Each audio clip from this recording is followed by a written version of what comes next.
vous allez faire cet exercice, plus vous allez remarquer les endroits où vous êtes plus ou moins symétrique et si vous avez des erreurs qui se répètent, ça vous permettra de les corriger directement sur la machine.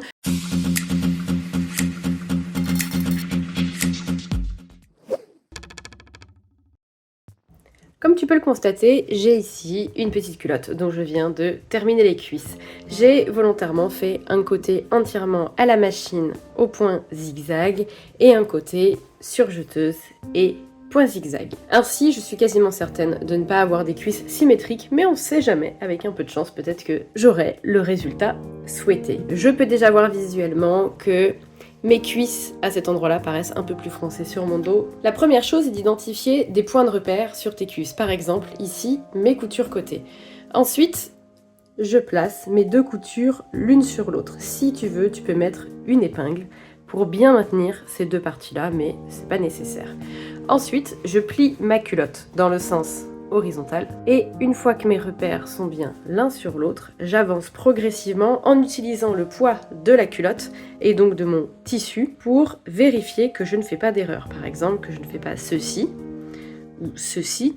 Ensuite, une fois que je suis bien perpendiculaire au sol, je laisse filer le tissu entre mes doigts. Lorsqu'apparaît une autre couture, je vérifie si celles-ci sont placées au même endroit. Là, je constate que ma couture entre la patte et mon dos est située au même endroit. Cela signifie que mes cuisses devant sont parfaitement symétriques, elles font exactement la même mesure.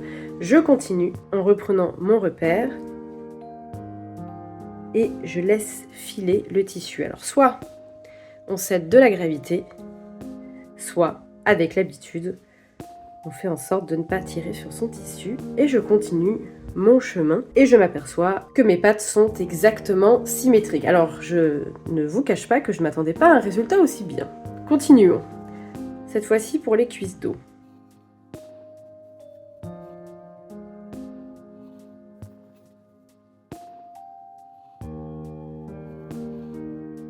Ah, je crois que pour mes cuisses, j'ai un léger décalage puisque ici se trouve ma jonction entre ma couture pour la cuisse située en dessous et ici se trouve la jonction de mon autre couture. J'ai donc à peu près 6 mm de différence entre les deux, entre mon premier pouce et mon deuxième pouce. Donc ce que je vous disais précédemment, comme quoi ma cuisse dos, une cuisse dos est légèrement plus foncée que l'autre, s'avère parfaitement vrai. Je poursuis avec la couture de mon côté. Révélation, mes côtés sont quasiment identiques à 1 mm près. En quoi ça peut être intéressant de savoir si ces cuisses sont symétriques ou non. Plus vous allez faire cet exercice, plus vous allez remarquer les endroits où vous êtes plus ou moins symétrique et si vous avez des erreurs qui se répètent, ça vous permettra de les corriger directement sur la machine. Parce que n'oubliez pas, lorsque vous faites une cuisse, vous commencez généralement d'un côté par le devant pour finir par le dos et de l'autre, vous commencez par le dos pour finir par le devant. Donc, vous avez potentiellement une cuisse qui est légèrement plus froncée au début, au niveau du devant, et l'autre qui est plus froncée au niveau du dos. Au fur et à mesure, plus vous vérifiez vos longueurs, plus vous vous améliorez sur la machine.